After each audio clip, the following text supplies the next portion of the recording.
Hello friends, कैसे हैं। उम्मीद करते हैं आपकी पढ़ाई अच्छी चल रही होगी। फ्रेंड्स, करंट की श्रृंखला में हम जनवरी माह के महत्वपूर्ण प्रश्नों की चर्चा कर रहे थे। आज हम जनवरी के ही महत्वपूर्ण प्रश्नों की चर्चा करेंगे, जिसमें से हमारा आज आपके लगभग 10 से 15 क्वेश्चन इस वीडियो में फिर मिलेंगे।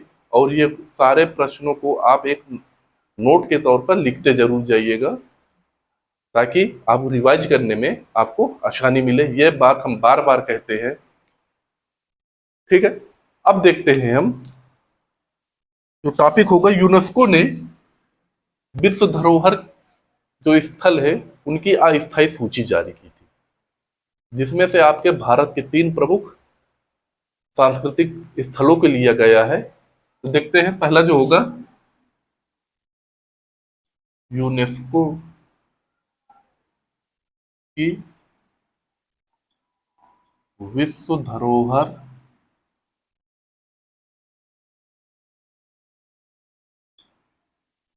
सांस्कृतिक स्थल की अस्थायी सूची। सांस्कृतिक स्थल की अस्थायी सूची।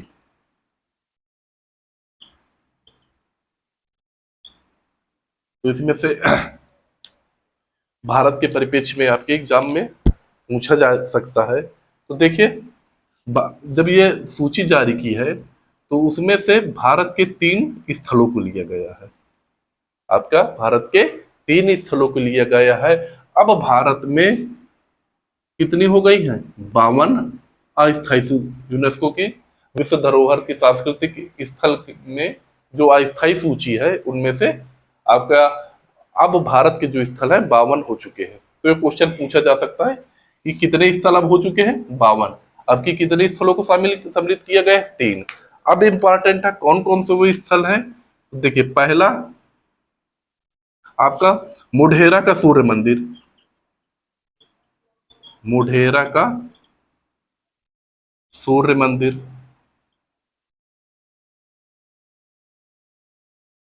वडनगर शहर को, वडनगर शहर जो गुजरात का है, वडनगर शहर को भी सम्मिलित किया गया है आपका गुजरात। और तीसरा आपका जो त्रिपुरा की उन्नाकोट की जो पहाड़ी है, यानी उनके पत्थर को काटकर जो बनाई गई मूर्तियां हैं उनको सम्मिलित किया गया है। त्रिपुरा की उन्नाकोट चट्टानों को काटकर काटकर बनाई गई चित्रकला को मिला है। ठीक, ये आपके 3 स्थल हैं जिन्हें यूनेस्को की विश्व धरोहर की सूची में अस्थायी रूप से सम्मिलित किया गया है। कुल कितने हो गए? 52 हो गए। मोस्ट इंपॉर्टेंट कौन कौन से हैं इनको याद रखिएगा, क्योंकि ये क्वेश्चन बन सकता है इससे। तो 3 स्थल है, मोढेरा का सूर्य मंदिर, वडनगर शहर गुजरात का, त्रिपुरा की उन्नाकोट की जो पहाड़ियां हैं चट्टानों को काटकर जो चित्रकला बनाई गई थी उसको। अगला हम बात करते हैं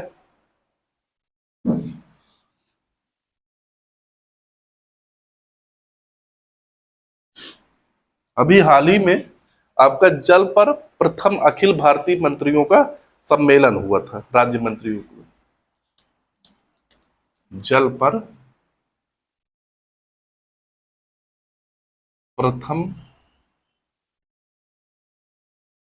अखिल भारतीय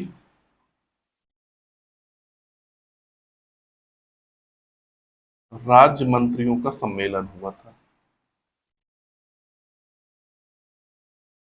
सम्मेलन, इसका सीधा सा क्वेश्चन बनेगा, बन सकता है आपका जल पर प्रथम अखिल भारतीय राज्य मंत्रियों का सम्मेलन कहाँ हुआ और किस मंत्रालय द्वारा हुआ। तो जाहिर सी बात जल की बात है तो जल शक्ति मंत्रालय करेगा, और ये भोपाल में हुआ था।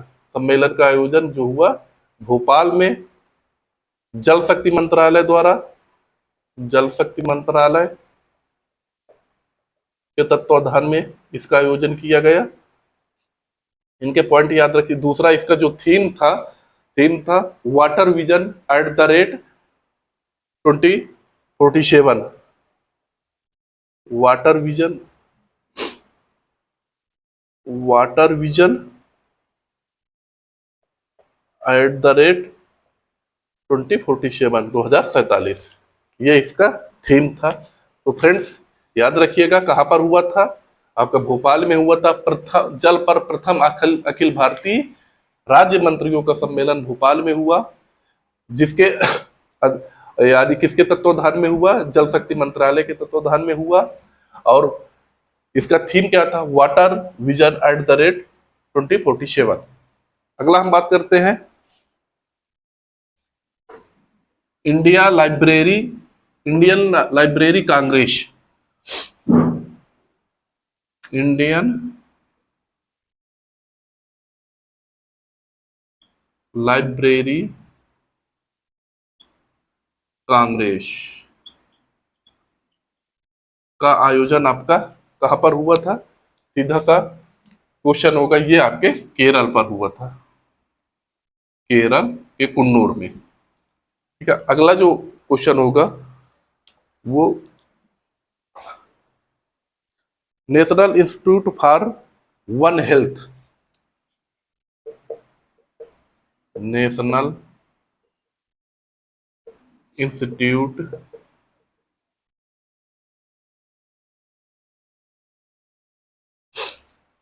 इंस्टीट्यूट फॉर वन हेल्थ, देखिए इसका आयोजन कहाँ हुआ था, ये नागपुर में हुआ था। पीएम मोदी ने इसकी आधारशिला रखी थी। इसका उद्देश्य क्या था, आयोजन इसका नागपुर में स्थापित किया गया था। National institute for one health को नागपुर में स्थापित किया गया था, पीएम मोदी द्वारा इसका उद्घाटन किया गया था। इससे होगा क्या, आपके जितने भी वन, जाहिर सी बात है वन हेल्थ, यहाँ से समझ में आ रहा होगा कि वनों से संबंधित होगा और उसके स्वास्थ्य के संबंध, यानी वृक्षों के स्वास्थ्य से संबंधित जो आपका जानकारी होगी, यानी पढ़ाई जो होगी यहाँ पर होगी। क्वेश्चन क्या बनेगा, national institute for one health कहाँ पर स्थापित किया गया है, ये नागपुर में स्थापित किया गया था। इससे उद्देश्य क्या होगा, इसका उद्देश्य आपका वनों के संरक्षण और उनमें जो पेड़ पौधों में जो कमियां हैं उनके अध्ययन की, क्या किस कमी से आपका उतने डेवलपमेंट नहीं हो पाती, यानी समस्त प्रकार की क्रियाओं का अध्ययन आपका इस इंस्टीट्यूट में किया जाएगा। अगला हम बात करते हैं G20 कार्य विकास कार्य समूह की पहली बैठक। लिखते जाइएगा फ्रेंड्स इनको, ताकि रिवाइज करने में आपको आसानी रहे। G20 कार्य समूह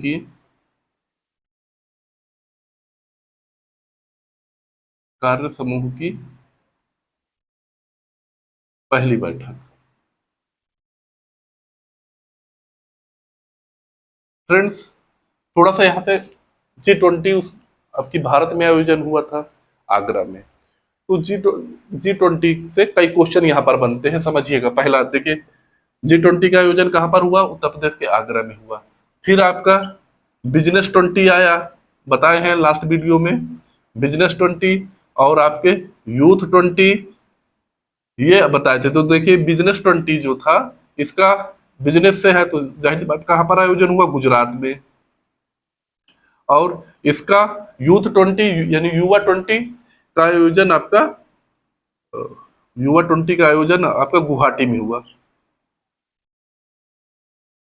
है, अब देखिए G20 कार्य समूह की पहली बैठक ये आपके मुंबई में हुई, मुंबई में। इसका जो थीम क्या था, आपके जितने भी G20 देश हैं उनमें आपके कार्य, जितने भी बिजनेस से संबंधित जो कार्य करने के क्षमता का के विषय में जिक्र किया गया था इस सम्मेलन में। आगे हम बात करते हैं बाजार व्यवस्थाएं। देखिए युगांडा में इबोला बीमारी को समाप्त करने की घोषणा की गई है। तो इसके बारे में थोड़ा पढ़ लेते हैं। क्वेश्चन बनेगा, हाल ही में किस देश ने अपने यहाँ के इबोला वायरस की समाप्ति की घोषणा की है? तो सीधा सा होगा युगांडा।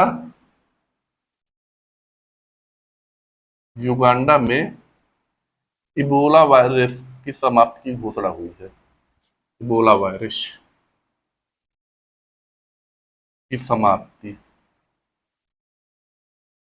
की घोषणा। देखिए, सबसे पहले आपका इबोला वायरस का जो केस मिला था 1976 में आपके कांगो गणराज्य में मिला था। तो याद रखिएगा, सबसे पहले इबोला का जो केस मिला था 1976 में कांगो गणराज्य में मिला था।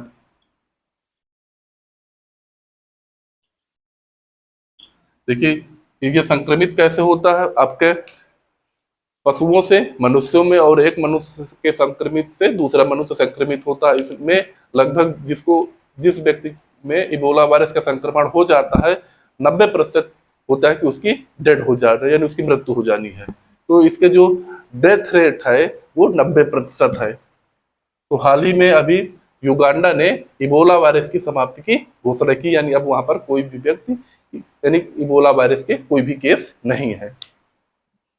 अब अगला बात करते हैं, यूएन की जो सुरक्षा परिषद में 5 गैर अस्थायी सदस्य शामिल हुए हैं।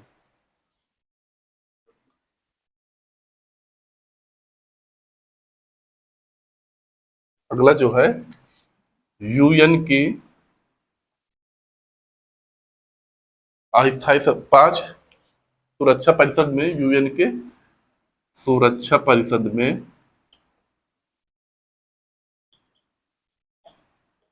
5 गैर स्थायी सदस्य शामिल हुए हैं। सदस्य शामिल है, उनके नाम। तो पहले क्वेश्चन बन जाएगा कितने, अभी हाल ही में कितने को सम्मिलित किया गया है? तो 5। कौन कौन से हैं? पहला हो गया जापान, दूसरा हो गया आपका स्विट्जरलैंड,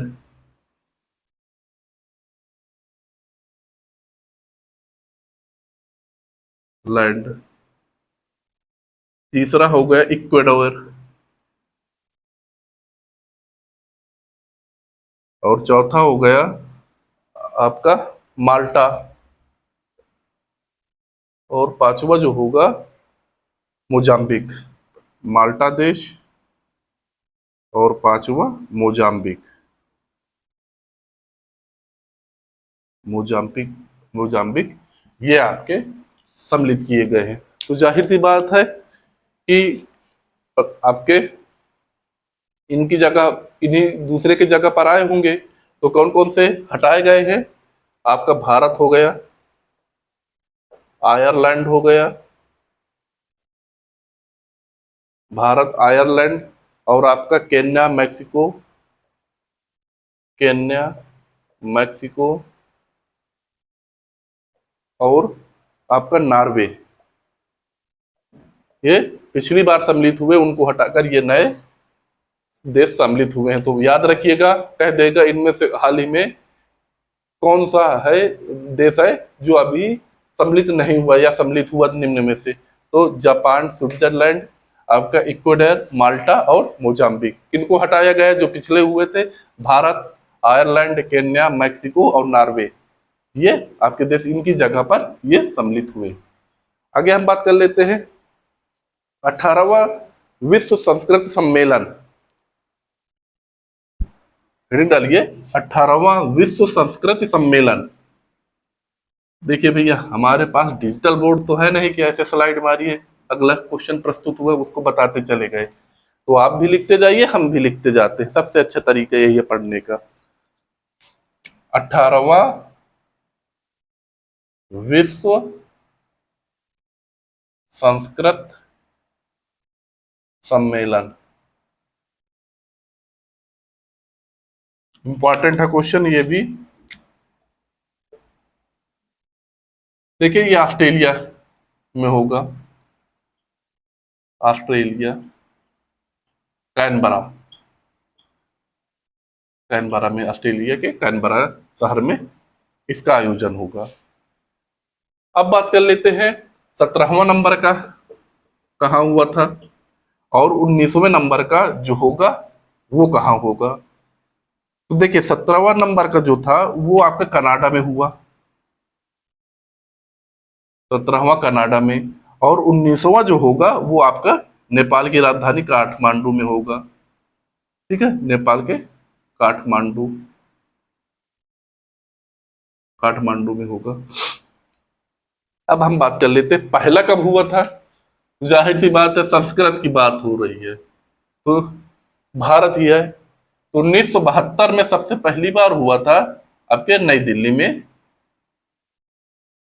इसका आयोजन, सम्मेलन का। फिर से एक बार देख लेते हैं, आपका हाल ही में 18वां विश्व संस्कृत सम्मेलन का आयोजन किया गया है। कहाँ पर हुआ है, तो ऑस्ट्रेलिया के कैनबरा में हुआ था। 17वां जो था वो कनाडा में हुआ, और 19वां जो होगा 2024 में वो आपके नेपाल की राजधानी काठमांडू में होगा, 2024 में होगा। और सबसे पहला नंबर का जो है वो 1972 में हुआ था, नई दिल्ली में हुआ। आगे बात करते हैं हम। देखिए भारत ने महिला शांति सैनिकों को भेजा है शांति दूत के रूप में, किस देश में भेजा है, कमेंट में आप बताइए।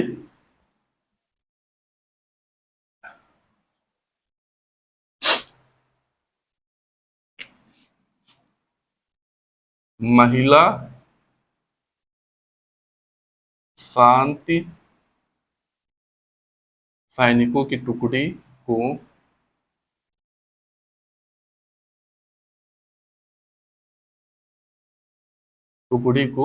किस देश में भेजा है, बोले आपका ये होगा सूडान में, सूडान में भेजा है। सबसे पहली बार कब भेजा था, वो आपके 2007 में लाइबेरिया में भेजा था। 2007 में पहली बार लाइबेरिया में महिला शांति दूतों को भेजा था, लाइबेरिया। ठीक है, क्वेश्चन बन सकता है, इसको याद रखिएगा। अगला question, the on time performance review, इसके बारे में थोड़ा सा समझिएगा। द ऑन टाइम समयबद्धता के मामले में भारत का कैंप गौंडा अंतर्राष्ट्रीय हवाई अड्डा जो कर्नाटक का है, कैंप गौड़ा अंतर्राष्ट्रीय हवाई अड्डा, अंतर्राष्ट्रीय हवाई अड्डा, ये आपका कर्नाटक का है। ये भारत का पहले नंबर शीर्ष पर आया था। दूसरा आपका आया था इंदिरा गांधी अंतर्राष्ट्रीय हवाई अड्डा जो नई दिल्ली में है, इंदिरा गांधी अंतर्राष्ट्रीय हवाई अड्डा नई दिल्ली। आगे ये भारत के हैं, यदि विश्व ये टॉप 10 में जगह बनाने में आपके कामयाब रहे दो अंतर्राष्ट्रीय हवाई अड्डे। यदि विश्व स्तर की बात करते हैं, विश्व स्तर में आपका वो आजुल जो ब्राजील का है, विश्व स्तर पर आजुल ब्राजील का है अंतर्राष्ट्रीय हवाई अड्डा, ये आपके पहले स्थान पर रहा है। यदि हम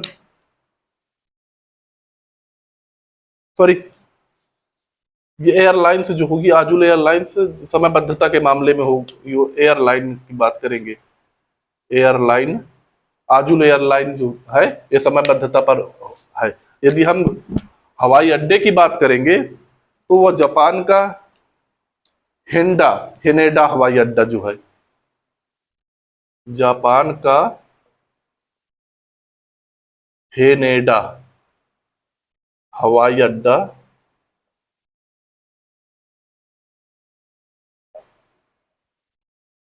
ये आपका पहले स्थान पर है। ये हवाई अड्डों की बात कर रहे हैं, ठीक है ना। ये एयरलाइन की बात कर रहे हैं। विश्व का समयबद्धता के मामले में जो एयरलाइन होगी वो आजुल एयरलाइंस ब्राजील की है, ये सबसे समयबद्ध यानी कहते हैं समय का विशेष ध्यान रखकर ये सबसे टॉप पर आती है। हवाई हवाई अड्डों की बात करेंगे तो केप गौडा जो है ये दूसरे नंबर पर है, पहले नंबर पर आया था। विश्व स्तर की भी बात करेंगे तो पहले नंबर पर जापान का आया था, दूसरा आपका भारत का आया था। अब बात कर लेते हैं सबसे सस्ती एयरलाइन कौन कौन सी है, तो स्टार फ्लायर जो जापान की है सबसे सस्ती। सस्ते के मामले में बात करें तो स्टार फ्लायर स्टार फ्लायर जो जापान की है सबसे सस्ती विश्व में। और यदि भारत की बात करें, भारत के परिप्रेक्ष्य में तो आपके इंडिगो ये सबसे सस्ती एयरलाइंस है।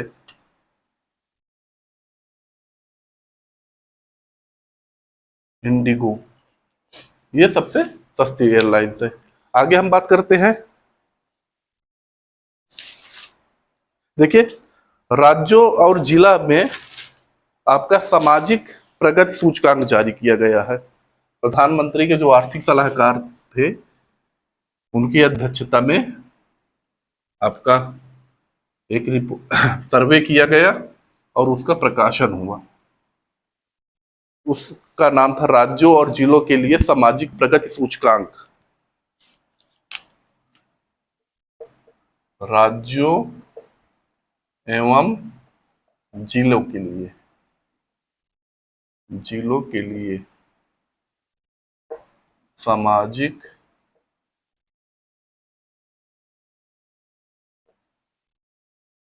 प्रगति सूचकांक। देखिए इसमें से आपका जो पहला स्थान बनाने में कामयाब होता है वो होता है पुडुचेरी। टॉप 3 में आपके पुडुचेरी, लक्षद्वीप व गोवा आते हैं। पुडुचेरी, लक्षद्वीप, गोवा ये आते हैं। अब हम बात कर लेते हैं टॉप 3 ये है। बात कर लेते हैं यूपी का कौन सा स्थान आता है, तो यूपी का आता है 31वां स्थान यूपी का है। देखिए राज्यों एवं जिलों के लिए सामाजिक प्रगति, नाम से ही समझ में आ रहा है कि हम कौन सा राज्य के जिले में सबसे ज्यादा सामाजिक प्रगति हो रही है, यानी आपका सोशल कितना स्टैंडर्ड हो रहा है, उसमें क्या प्रगति हो रही है, तो इसकी रिपोर्ट जारी की गई है। और ये प्रधानमंत्री के आर्थिक सलाहकार की अध्यक्षता में ये सारा प्रोसेस हुआ है, जिसमें से पहला स्थान आपको पुडुचेरी को मिला, लक्षद्वीप और गोवा आता है। और यूपी की बात करेंगे तो हम ये अति उच्च में है और ये यूपी आपका निम्न श्रेणी में आता है, 31वां स्थान है। बातें तो बहुत होती है भाई यूपी के विषय में। अब बात कर लेते हैं विश्व की उच्च भुगतान पाने वाली महिला एथलीटों की सूची में। सूची जारी की गई है जिसमें से भारत के परिप्रेक्ष्य में बात करें तो सबसे ज्यादा पीवी सिंधु ने पाया था। और विश्व उसमें आपके नाओमी ओसाका जो जापान की है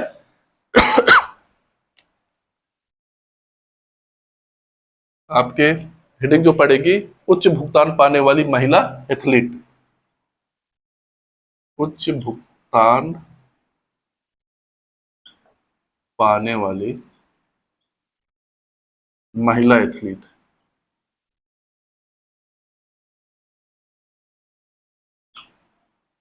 देखिए इसमें अमेरिका की जो प्रतिष्ठित पत्रिका फोर्ब्स ने जारी किया था इसको, जिसमें से आपके 25 व्यक्तियों यानी महिलाओं को सम्मिलित किया गया था, जिसमें से आपका पीवी सिंधु जो थी, पीवी सिंधु को 12वां स्थान मिला,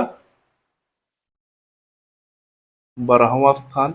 और विश्व की पहली जो महिला होंगी वो आपकी जापान की नाओमी ओसाका, नाओमी ओसाका।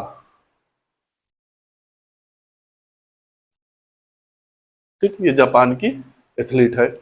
आप देखिए इनको आपका इन 25 उसमें से 285 billion dollar, 285 billion sorry million में है, मिलियन डॉलर मिला है, जिसमें से आपका पीवी सिंधु को 7.1 मिलियन डॉलर के साथ ये 12वें स्थान पर थी। तो खैर ये याद करने की कोई जरूरत नहीं, इसमें से सीधा सा क्वेश्चन बनेगा कि सबसे ज्यादा उच्च भुगतान पाने वाली महिला कौन सी है, तो आपकी नवामी ओसाका, इसको याद रखिएगा, और भारत की तरफ से पीवी सिंधु, बस इतना याद रखिएगा।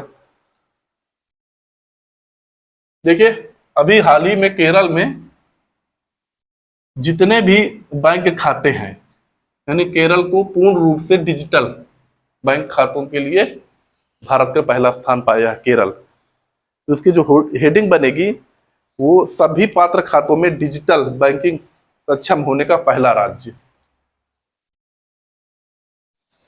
सभी यानी कह लिख दे सीधा सा, केरल जो बना है सभी पात्र खातों में, ये नहीं कि सीज खाता है उनकी बात करें, पात्र खातों में डिजिटल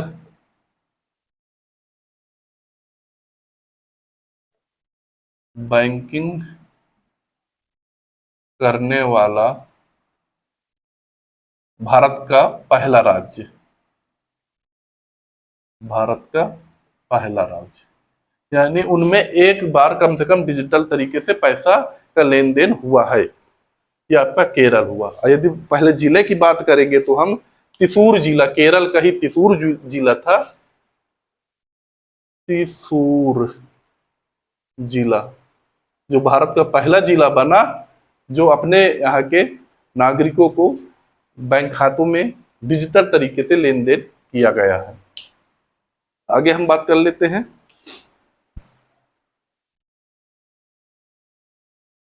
चौथी आसियान भारत नीली अंतरराष्ट्रीय कार्यशाला,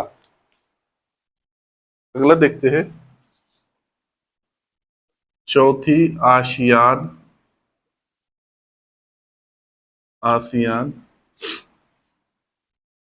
आपका भारत नीली अर्थव्यवस्था सम्मेलन, नीली अर्थव्यवस्था सम्मेलन। देखिए ये क्या है, नीली, देखिए जहां पर नीली शब्द आ जाए उसका मतलब सीधा से होता है समुद्र से संबंधित है, मछली पालन यानी समुद्र के जो जितने भी डेवलपमेंट उसमें से कई आ जाते हैं, जैसे मछली मछली उत्पादन के उसमें, और समुद्र के अंदर जो रिसोर्सेज है उनके उसमें। तो ये इसका सम्मेलन का आयोजन कहाँ पर हुआ, नई दिल्ली में हुआ। किनके बीच हुआ, आपके भारत व इंडोनेशिया के द्वारा इस सम्मेलन का आयोजन किया गया। भारत व इंडोनेशिया द्वारा इनके सम्मेलन का यानी इस सम्मेलन का आयोजन किया गया। आगे हम बात करते हैं।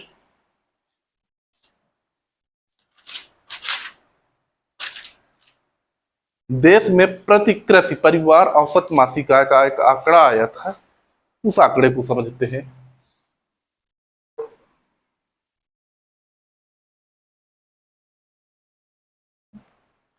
देश में प्रति कृषि परिवार औसत मासिक आय, देश में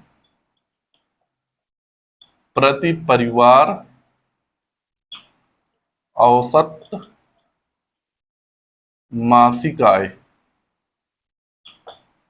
मासिक आय की बात करें तो इसमें से जो पहला स्थान आपका आता है, याद रखिएगा, मेघालय का आता है। हेडिंग से ही समझ में आ रहा होगा कि जो देश में प्रति कृषि परिवार के लोग औसत मासिक आय जो कृषि करते हैं उनकी औसत मासिक आय कितनी है, तो उनमें से जो टॉप में है मेघालय है, वो पाता है उनके यहाँ 29,348 रुपए। इसके बाद दूसरे नंबर पर आता है पंजाब में, पंजाब, इसमें आपका 26,701 रुपए पाते हैं। तो हमें बस याद रखना है कि किस राज्य के कृषि परिवारों में सबसे ज्यादा औसत मासिक आय होती है, तो वो होती है मेघालय पे। ठीक है फ्रेंड्स, ये आपके लगभग 8 से 10 क्वेश्चन रहे होंगे। इस वीडियो में इतना ही मिल करते हैं क्योंकि वीडियो बहुत लेंदी हो जाता है। हम छोटे छोटे टुकड़ों में देते जाएंगे आपके, अभी और चलेंगे जनवरी माह के। बस आप करते क्या जाइए, इनके क्वेश्चनों को नोट करते जाइए, ताकि और जब आपका अगला क्वेश्चन लिखें तो उससे पहले आप जितने भी पिछले क्वेश्चन लिख चुके हैं उनमें एक बार जल्दी जल्दी आप नजर फेर दीजिए, बस पढ़िए, पढ़ लीजिए, याद व्याद कुछ करना ही नहीं है। फ्रेंड्स, एक चीज याद रखिएगा, होता यह है कि जैसे आप किसी चीज को एक बार पढ़ेंगे तो उसमें 15 मिनट लगा, अगली बार पढ़ेंगे तो उसमें लगेगा 10 मिनट लगेगा, उसके अगली बार पढ़ेंगे तो लगेगा 5 मिनट, फिर एक ऐसा समय आएगा कि आपका बहुत कम, लगभग 2 ही मिनट में पूरा देख लेंगे, हाँ हमें ये पता है, हमें पता, आगे बढ़िए। तो फ्रेंड्स, आप लिखिए और उसे याद करने की कोशिश ना करिए, उसको बस पढ़िए। तो मिलते हैं अगले वीडियो में, तब तक के लिए नमस्कार, धन्यवाद।